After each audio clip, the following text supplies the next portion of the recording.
এই মাটিটা এখন কি ইয়ে হবে, রোদে দিয়ে দিলে কতক্ষণ লাগবে শুকোতে? ঘন্টাখানেক। ঘন্টাখানেক? জলটা বেশি আছে তো বেশি। আচ্ছা, এটা কি মাটি এমনি? এটা হলো গঙ্গার মাটি। আচ্ছা, গঙ্গার মাটি। গঙ্গার মাটি। তুমি যাও গঙ্গার মাটি আনতে? হ্যাঁ, দু রকম মাটি দিয়ে কাজ হয়। এক হলো গঙ্গার মাটি, আর এক হলো জমির ওপর দিকে যেটা টপ সয়েল বলা হয়, সেই টপ সয়েলটা। আচ্ছা এই দুটো মাটি ছাড়া কাজ হবে না। আচ্ছা, যে কোনো মাটি দিয়ে না। হবে না? আচ্ছা, এছাড়া কী হয় যে শান্তিনিকেতন, বোলপুর, বীরভূম ওরা ওই লাল মাটি দিয়েই কাজ করে, হ্যাঁ যেহেতু ওখানে মাটি পাওয়া যায় না, ফলে ওটা অন্য ধরনের অন্য রঙের কাজ হয়। হ্যাঁ। আর এখানে এটা যেটা হয় সেটা টেরাকোটার মতোই কাজ হয়। টেরাকোটার মতন? এটার উপর কি রং করো না না, এমনি? এটাকে পোড়ানো হয়। আচ্ছা, পোড়া মাটির কাজ? হ্যাঁ, পোড়া মাটির কাজ। আমাদের এটা তৈরির পরে আস্তে আস্তে ছায়ায় শুকোতে হবে। শুকোনোর পরে প্রথমে 150 ডিগ্রি টেম্পারেচার, তারপর সেটাকে 300 ডিগ্রি, আচ্ছা, তারপরে 700 বা 900 ডিগ্রিতে তুলে ওটাকে ফুল ফাইনাল এবার এইটা করো কি করে? এই যন্ত্র আছে তোমার কাছে? এটা না, বিভিন্ন ফার্নেস আছে। কোনো জায়গায় গ্যাসে পুড়িয়ে দেয়, হ্যাঁ। কেউ ইলেকট্রিকে পোড়ায়, আর কয়েক জায়গাতে আছে কাঠে পোড়ানো হয়। আচ্ছা, তুমি এখানে শুধু বানিয়ে নাও, তারপর পোড়ানোটা অন্য জায়গায়? অন্য অন্য জায়গায়। অন্য জায়গায়। এখানে সেটা বানানো যাবে না? না, সেটা বানাতে গেলে অনেক খরচা আছে এবং জায়গাও লাগে। আচ্ছা।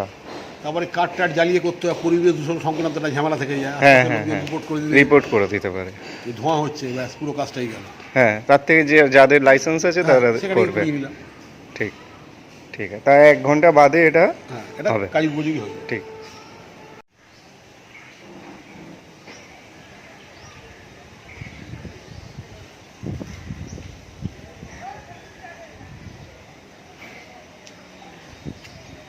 তো আমাদের চ্যানেল থেকে গৌতম কাকার আগেও অনেক একটা কাজ দেখানো হয়েছিল, তো আজকে আবার গৌতম কাকাকে পাওয়া গেছে। তো আজকে আবার নতুন একটা কোনো স্ট্যাচু বানানো হচ্ছে। তো আপনারা শুনলেন কি করে কি মাটিতে বানানো হয় না বানানো হয়। এবার আজকে কি বানানো হবে, মানে এটা কি যখন বানাবে সেই মতন, না তুমি আগে থেকে ভেবে রেখেছো? একটা অর্ডার আছে। আচ্ছা ষাঁড়ের পিঠে বাবা মহাদেব বসে আছে, আচ্ছা সেই মূর্তিটাই আজকে গড়ব আর কি। আচ্ছা প্রথম ধাপে মাটিটাকে তৈরি করে নিচ্ছি, কারণ মাটিটাকে ভালো করে মেখে মেখে মেখে মেখে বন্ডিংটা তৈরি না করলে পরবর্তীকালে মাটিটা ফেটে যেতে পারে। আচ্ছা তা মাটিটা তৈরি হয়ে গেছে। হ্যাঁ, এবার আমি একে প্রথমে ষাঁড়ের আকারটা দেবো। আচ্ছা, এই মাটিটা দিয়ে সার হবে হ্যাঁ। শুধু? আচ্ছা, অর্ডার দিতে গেলে যে নাম্বারটা তোমার আছে সেটা আমি স্ক্রিনে দিয়ে দেবো। হ্যাঁ। ঠিক আছে, তো অর্ডার আপনারা দিয়ে দেবেন। গৌতম কাকাকে অর্ডার দিলে কতদিনের মধ্যে আপনারা মানে পেতে পারে? মোটামুটি 15 দিন, আচ্ছা আবহাওয়ার উপর নির্ভর করে। আচ্ছা, তো যদি রোদ ভালো থাকে তাহলে তাড়াতাড়ি পাবেন, আর যদি রোদ কম থাকে তাহলে একটু দেরি হতে পারে, তাও সেটা 2 সপ্তাহ 3 সপ্তাহের বেশি হবে না। তো আপনারা এই যে নাম্বারটা দেখতে পাচ্ছেন স্ক্রিনে, সেই নাম্বারে অর্ডার দিতে পারেন, অথবা আমাদের এই চ্যানেলের সাথে যোগাযোগ করেও করতে পারেন। আমরা গৌতম জ্যাঠাকে বলে দেবো, গৌতম জ্যাঠা আপনাদের মানে সেই জিনিসটা দিয়ে দেবে। এবার কীরকম কাজ হয় সেটা যদি দেখানো যায়, সেটা এই গৌতম কাকার পেছনেই আছে কাজগুলো। এগুলো কি অর্ডার না? এগুলো নিজের থেকে শখে সময় কাটানোর জন্য বানিয়ে বানিয়ে রাখি, আমাদের বিভিন্ন প্রদর্শনীতে কাজে লাগে। আচ্ছা, তারপর যদি কারোর পছন্দ হয় এখান থেকেও তিনি নিতে পারেন। হ্যাঁ, তো এইগুলো আপনারা দেখে নিন। এগুলো যখন মানে যদি কেনে, এটা কি মানে ফিনিশিং টাচ হয়ে গেছে? না না, এটা এখনো পোড়ানো হয়নি। আচ্ছা আচ্ছা, এটাকে তৈরি করে রাখা রয়েছে। এটা পরে আসছি, এটা কাজ করছি, কাজ করে আসছি। হ্যাঁ, ও পড়ে গেছে, মার ছায়া পড়ে গেছে। আচ্ছা, এবার আমি ওই ষাঁড়টার আর কি প্রাথমিক আকৃতিটা তৈরি করছি। এগুলো হয় পুরো হলো, অর্থাৎ ভেতর দিকটা পুরো ফাঁপা, সেই জন্যে টুকরো টুকরো মাটি দিয়ে জুড়ে জুড়ে তারপর সেটাকে ভালো করে জোড়গুলোকে মিশিয়ে দিতে হয়। জোড়গুলো মিশিয়ে না দিলে পরবর্তীকালে সেটা ফেটে যেতে পারে।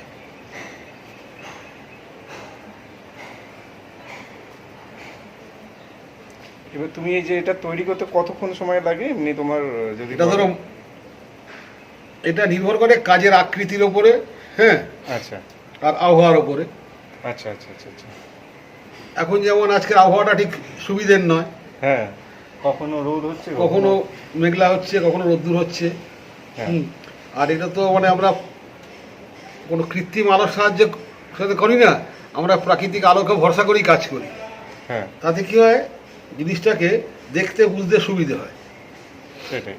আচ্ছা, এই যে এই জিনিসটা যে করছো, এটা তোমার মানে ভাবনা কি ছোটবেলা থেকে, মানে ছোট থেকেই ভালো লাগতো? এটা মানে বলতে গেলে আমার এই 40-45 বছর বয়সে আমি একটা সংগঠনের সঙ্গে যাই, সেখানে তাদের কিছু ভিডিও ছবি তোলার জন্য। আচ্ছা মূলত আমি চিত্রগ্রাহক ছিলাম। আচ্ছা তো আচ্ছা।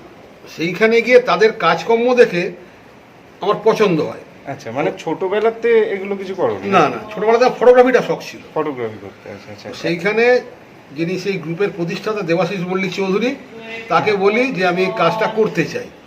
তখন তিনি বলেন কাজ করবেন করুন, কাজ করার অসুবিধে কী আছে। বলে তিনি আমাকে হাতে ধরে এই মাটি চেনানো, মাটি তৈরি করা, কী ধরনের যন্ত্রপাতি লাগে, কীভাবে তৈরি হয়, এগুলো উনি শিখিয়েছিলেন। তার পরবর্তীকালে উনি আমাকে বিভিন্ন প্রদর্শনীতে নিয়ে যান, নামি দামি শিল্পীদের সঙ্গে পরিচয় করিয়ে দেন, এবং আস্তে আস্তে করে আমার কাজের নেশায় আমাকে উনি ডুবিয়ে দেন। আচ্ছা, এটা তোমার কত বছর বয়স তখন, মানে আজ থেকে কত বছর বয়স? এটা আজ থেকে বছর 8 আগে থেকে আমি শুরু করি। আচ্ছা আচ্ছা, অনেক দিন হয়ে গেল তাহলে। হ্যাঁ, এমনি ছোটবেলা কোথায় কেটেছে তোমার? আমার ছোটবেলা কেটেছে, আমার বাবা কিন্তু পোস্ট অফিসে কাজ করতেন, হ্যাঁ। ফলে ভ্রাম্যমান জীবন। আচ্ছা আচ্ছা। তখন রানাঘাট, কৃষ্ণনগর, বনগা, শেষ পর্যন্ত স্থিত হই কসবায় এসে। আচ্ছা, কসবাতে মানে এই কসবাতে থাকাকালীনই এটা শুরু করা? হ্যাঁ, কসবা থাকাকালীন শুরু করা। আচ্ছা আচ্ছা। তারপর পাকাপাকি ভাবে এই দমদম মতি ছিল। হ্যাঁ, তো মাঝখানে ভালো করে কাজটা শেখার জন্যে হ্যাঁ আমার মাস্টারমশাই দেবাশিস মল্লিক চৌধুরীর বাড়িতেই থাকতাম আমি, সর্বক্ষণ ওনার সঙ্গে থাকতাম। তা আচ্ছা। উনি একটা কথাই বলতেন যে অনুসরণ করুন, কিন্তু অনুকরণ করবেন না, হ্যাঁ, তাহলে তো একরকম। তাহলে কিন্তু নিজস্ব ঘরানা তৈরি হবে না। আচ্ছা, তো তো সেইখান থেকেই আমার এই কাজের শুরু। আস্তে আস্তে করে কাজ করছি, মাস্টারমশাইয়ের কাজগুলো দেখাই, যেগুলো ভুল ভ্রান্তি হয় সেগুলো উনি ঠিক করে দেন। মানে ঠিক করে হাতে করে দেন না, উনি বলে দেন এটা এখানে ভুল হয়েছে, এটা ঠিক করুন, এটা এরকম হবে, এটা এরকম করুন। এইভাবেই আস্তে আস্তে করে নিজেকে এগিয়ে নিয়ে চলেছি। তবে এটা যতটা না আমি পেশা হিসেবে নিয়েছি, তার চেয়ে বেশি কিন্তু এটাকে নেশা হিসেবেই নিয়েছি আমি। মানে প্যাশনটা বেশি। প্যাশনটাই বেশি। তো আপনারা দেখতে পাচ্ছেন যে কি করে তৈরি হচ্ছে। তো এরকম অর্ডার দিলে আপনারা মানে নতুন জিনিস পেয়ে যাবেন। তো আপনারা অর্ডার দিতে পারেন। কিভাবে অর্ডার দেবেন আমি প্রথমে বলে দিয়েছি, এবং পুরো ভিডিওটাতেই এই নাম্বারটা আপনারা যেটা দেখতে পাচ্ছেন সেটাতে আপনারা অর্ডার দিতে পারেন। এবার যে মূল্য বা যে দাম সেটা তো যখন আপনি অর্ডার দেবেন তখন জানতে পারবেন। এমনি মানে তোমার কাছে কত থেকে কতর মধ্যে, মানে সবার একটা এস্টিমেট থাকে না? ন্যূনতম 500 টাকা। ন্যূনতম 500 টাকা। এখন দেখতে পাচ্ছেন পুরোটা হাতে হচ্ছে, এবং এটা অনেকটা কষ্টের কাজ। তো এই মাটির কাজে অনেক, আপনারা যদি টেরাকোটা কেনেন বা ওখান থেকে কেনেন, দেখতে পাবেন ওখানেও বেশ ভালো দামই পাওয়া যায়। মানে যদি ছোট কেনেন সেটার একটা দাম, কিন্তু এটা যেটা বানানো হচ্ছে এটা বেশ বড় একটা বানানো হচ্ছে।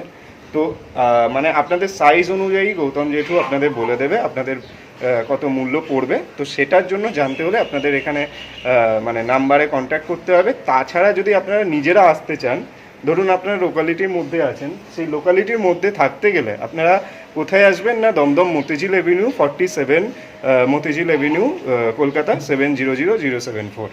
তো এইখানে এসে আপনারা গৌতম জেঠুকে পেয়ে যাবেন। ষাঁড় বসে আছে, মানে নন্দী মহারাজকে হ্যাঁ, নন্দী বানানো মহারাজ আছে। বসে আছে।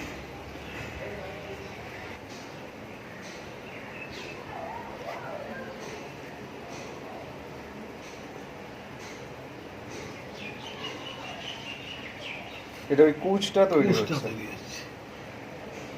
মানে পুরোটাই তুমি হাত দিয়েই শেপ হ্যাঁ, করে পুরোটাই হাতে, এখানে কোনো ছাঁচের কোনো কাজ ছাঁচের নেই। কোনো কাজ নেই।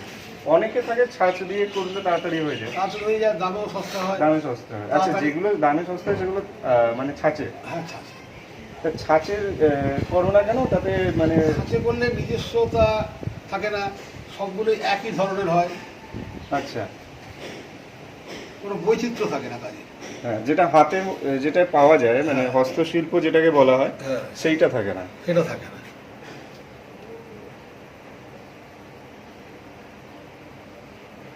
হ্যাঁ, এবার ওই কি প্রদর্শনীর একটা কথা বলছিলে, ওই যে যেগুলো প্রদর্শনী হয় সেটা কি কোনো স্পেসিফিক কিছু আছে নাকি? সেগুলো যেমন আছে, আমাদের যে সংগঠন আছে মমার্থ বলে, আচ্ছা হ্যাঁ, তারা বছরে একটা করে একাডেমিতে এক্সিবিশন করে। আচ্ছা, তারপর এটা কোন সময় করে? জানুয়ারি ফেব্রুয়ারি মাস নাগাদ করে, হ্যাঁ, যখন যখন হলটা খালি পাওয়া যায়। হলটা খালি পাওয়া যায়। এছাড়া আমাদের একটা শিল্প প্রদর্শনীও চলে আচ্ছা, একাডেমি অফ ফাইন আর্টসের সামনে, সেটা কখন হয়? জানুয়ারি মাসে। জানুয়ারি মাসে। আচ্ছা আচ্ছা আচ্ছা। আচ্ছা, তখন এগুলো ওখান থেকে মানে মানুষ কিনতেও পারে? হ্যাঁ হ্যাঁ, আচ্ছা, শুধু কি এই হস্তশিল্পই পাওয়া যায় নাকি অন্য কিছু না, ওখানে? হস্তশিল্প, চিত্রশিল্প, আচ্ছা মানে চিত্র এবং হস্তশিল্পের ওটা একটা মেলা। আচ্ছা, তুমি বলছিলে তুমি চিত্রশিল্পী ছিল, মানে ফটো তুলতে, ফটোগ্রাফার। হ্যাঁ, ফটোগ্রাফার। তো এখনো কি সেইটা আছে? হ্যাঁ, ওটাই তো ভাই রুটি রুজি আমার। আচ্ছা, ওটা রুটি রুজি। তো তোমার ক্যামেরা বা তোমার ছবি যদি থাকে আমাকে দিও, আমি কয়েকটা নয় দেখিয়ে দেবো। না, আমাদের ছবি তো আমরা তো ওই লোকের হয়ে কাজ করি। আচ্ছা, মানে ওই রকম। হ্যাঁ, আচ্ছা আচ্ছা আচ্ছা আচ্ছা। মানে পেশাদারদের যেটা হয় আর কি। হ্যাঁ হ্যাঁ, মানে তুমি এমনি কোনো ছবি তোলো যেগুলো বাঁধিয়ে বা না না না না না। ওই ওই ব্যাপার না। আচ্ছা আচ্ছা আচ্ছা। এমনি তোমার পড়াশোনা কি তার মানে এইগুলোর ওপরই?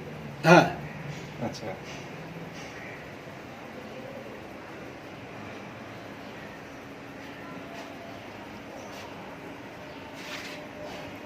এই যে এটা তৈরি হয়ে গেল ধরো, ঠিক আছে, আজকে এটা কি রোদে থাকবে না না কোথায় না, থাকবে? এটা ধর, এটা রোদেই রাখা যায় না। আচ্ছা, এটা এটা হলো রোদে রাখা একদম যায়। ছায়ায় শুকোবে। আচ্ছা, রোদে শুকোলে এটা ফেটে যাওয়ার সম্ভাবনা। আর এটা যখন শুকোবে, আজকে তো এটা নয় কাঠামোটা তৈরি হলো, শুকোতে শুকোতে কতক্ষণ, 1-2 ঘন্টা? না না, পরশু দিনকে এর উপরে দ্বিতীয় দফার কাজ হবে। এটা হলো প্রথম হলো গুণের, মানে বনেরটা তৈরি হয়েছে। আচ্ছা, এটা আরো কাজ হবে। হ্যাঁ, এটা মানে ওই বলতে চাইছে যে হাতের যে মানে নকশা এগুলো হ্যাঁ, হবে পরের দিন, হ্যাঁ, পরের যখন একটু শক্ত হয়ে যাচ্ছে। হ্যাঁ, এটা মানে বাড়ির ভিত যেমন হয়, এটা হ্যাঁ। বাড়ির ভিতটা তৈরি হলো। আচ্ছা আচ্ছা আচ্ছা আচ্ছা। এরপর এটাকে মানে মানে কারুকার্য নকশা হ্যাঁ। সব হবে। এরপরে শরীরে কোথায় কোথায় কম বেশি হয়ে গেছে সেগুলো দেখতে হবে। আচ্ছা, সেটা মেরামত করা হবে। এখন পা তৈরি হচ্ছে নাকি? এই।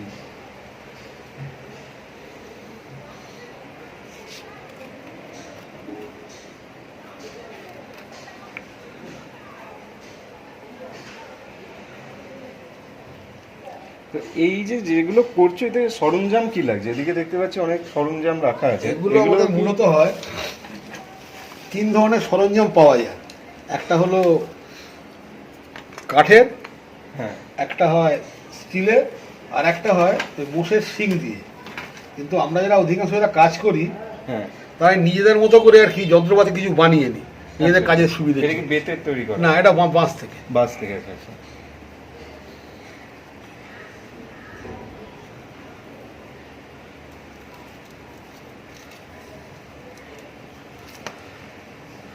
মানে খুব যে বড় কিছু লাগে তা নয়, না, না। আসল হচ্ছে যন্ত্র হচ্ছে তোমার এই 2 হাত, হ্যাঁ, 2 হাতের এই আঙুল।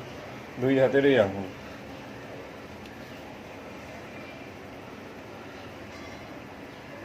এই মানে আঙুলের দিয়েই সব কিছু তৈরি করা হয়।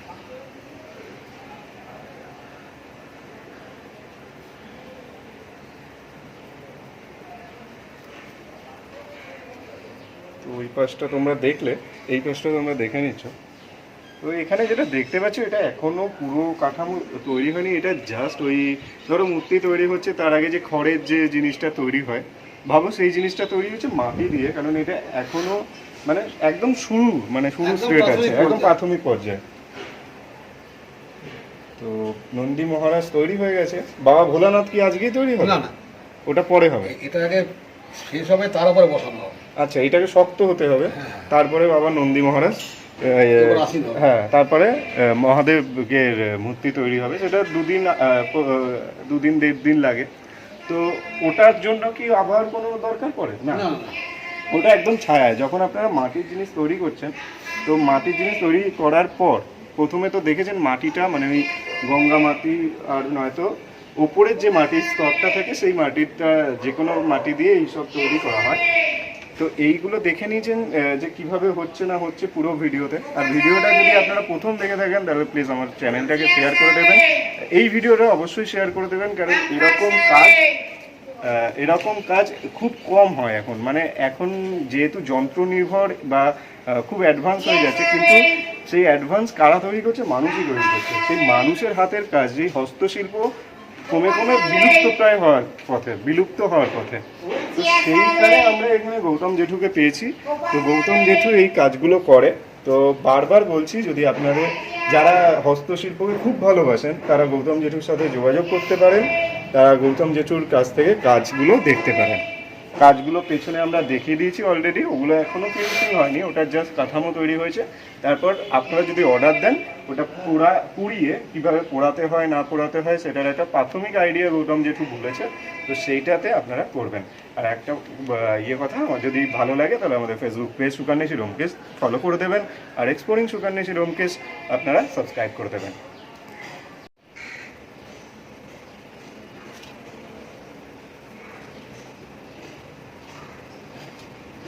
আর মাথার শিং টিং পরে হবে সব নাকি?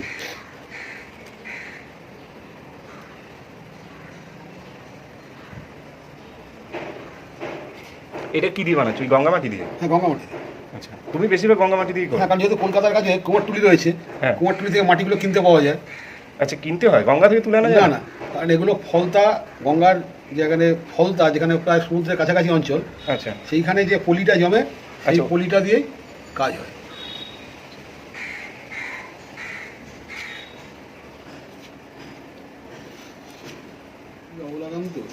সব জিনিসগুলো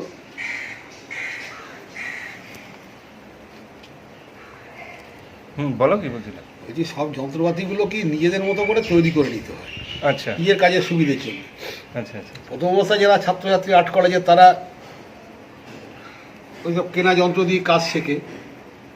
হ্যাঁ, হাত পাকা হলে তো নিজের যন্ত্র নেই। কারণ দেখবে কুমোরটুলি দিয়ে সেসব যারা ঠাকুর গড়ে যারা, হ্যাঁ, তারা কিন্তু ওইসব যন্ত্রপাতি দিয়ে কাজ করে না। তারা সব ওই বাঁশের কাঠি, তাকে কামকাঠি বলা হয়, হ্যাঁ, ওই কামকাঠি দিয়েই তারা কিন্তু কাজগুলো করে। না, কাজ জানলে তো যন্ত্র দিয়ে কিছু করতে পারবে না, যন্ত্র তো মানুষই চালাবে। কারণ যন্ত্রটা হলো নিজের হাতের উপযোগী করে তৈরি করে নিতে হয়। আচ্ছা,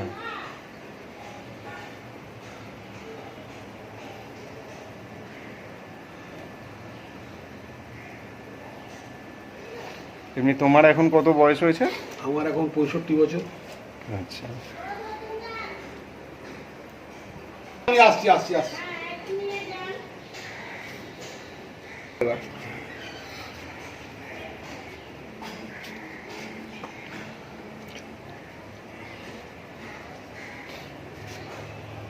তো এটা হচ্ছে প্রথম পর্যায়ের কাজ হলো। এবারে যেটা হবে সেটা দ্বিতীয় পর্যায়ের কাজ। আজকে আর কোনো কাজ হবে কি? না না, আগে এটা জমবে, আর নাহলে মাটিতে লোড দিলে মাটিটা বসে যাবে। বসে যেমন যাবে। বাড়ির ক্ষেত্রে যেমন কি হয়, পিলার তৈরি করা হলো, ছাদটা ঢালাই করা হলো, সেখানে বাঁশের খুঁটি দিয়ে দিয়ে তাকে 15 দিন ধরে রেখে দেওয়া হয়। হ্যাঁ, 15 দিন বাদে খুঁটিগুলো খোলা হয়। তার আগে খুললে কি হবে, ছাদটা সম্পূর্ণ ভেঙে যাবে বা পরবর্তীকালে মেঝেতে ক্র্যাক হয়ে যাবে। মানে এটা থেকে শিক্ষা পাওয়া হচ্ছে সব কিছুরই একটা নির্দিষ্ট সময় থাকে, হ্যাঁ। তাড়াহুড়ো করলে জিনিসটা একদম ফল যেমন পাকতে দিতে হয়, গাছ হ্যাঁ। পাকা হতে গেলে এটাকে যদি পাকতে দিতে হয়, পাকতে দিতে হবে। তাহলে পরেই জিনিসটা ভেঙে যাবে। ঠিক আছে, তাহলে আমরা আবার নেক্সট পার্টটা দেখাবো। তো আজকে এটা মানে যেটা ভিডিওটা করা হয়েছিল, এটা 2 দিন ধরে করা হবে। 2 দিনই লাগবে না, তার নাকি তার বেশি? তার বেশি লাগবে না, 2 দিন লাগবে। তো আজকে প্রাথমিক ধাপটা হয়েছিল। আচ্ছা, ওই ভেতরে কাঠের কাজও তোমাদের? হ্যাঁ, কাঠের কাজও করো? হ্যাঁ, কাঠের বলে কি, ওটাকে কার্টুন কুটো। অমল ঠাকুর প্রকৃতির বুকে গাছে যে শিকড় বাকড় ডালপালা দিয়ে বিভিন্ন রকম আকৃতি হয়ে থাকে, হ্যাঁ, অমল ঠাকুর সেগুলো নিয়ে এলেন, এনে যেগুলো অপ্রয়োজনীয় জিনিস কেটে বাদ দিয়ে অবিকল রেখে দিলেন, নাম দিলেন কার্টুন কুটুম। কাটুম কুটুম। এখানে কোনো রকম জীবজন্তুর মূর্তি পাওয়া যায়, বিমূর্ত মূর্তি পাওয়া যায়, আচ্ছা, আচ্ছা, আচ্ছা, কোনো রকম বন্য প্রাণীর আকৃতি পাওয়া যায়। আচ্ছা, ওখানে কোনো পালিশ করা যায় না, রঙও করা হয় না, আচ্ছা। ওইভাবেই রেখে দিতে হয়। Originality maintain. হ্যাঁ, তো আচ্ছা, সেগুলোও কাজ হয়। তো আপনারা জানতে পারছেন, আমার আর একটা ভিডিও আছে গৌতম জেঠুর, তো আমি এইটা ডেসক্রিপশনে দিয়ে দেবো। তো বারবার বলছি, যদি আপনাদের ভালো লাগে, অবশ্যই ভালো লাগবে, খুব ভালো কাজ করেন। তো আপনারা অর্ডার দিতে পারেন। এই যে বাড়িতে যেটা আছে সেটা আপনাদের বাড়িতে আরও ভালো শোভা পাবে। তো চলুন আমরা দেখতে থাকবো নেক্সট পার্ট। এটা একটা পার্ট দেখে নিয়েছেন, তো নেক্সট পার্ট দেখ। কি হ্যাঁ, কেমন লাগলো গৌতম জেঠুর কাজ? সাধারণ। ভালো ভালো লাগলো? সুবোধনের কাজ খুবই ভালো। কিন্তু তোর ক্যামেরার কাজটা এত খারাপ কেন? আমি ফ্রেশার্স, সবে শিখছি। একা শেখা যায় নাকি? তুই এখানে থাকিস নাকি? ইয়েস, 346 নাম কি? 346 বিপিন বিহারী আবাসন। বিপিন বিহারী কে হয় তোর? ঠাকুরদার বাবা।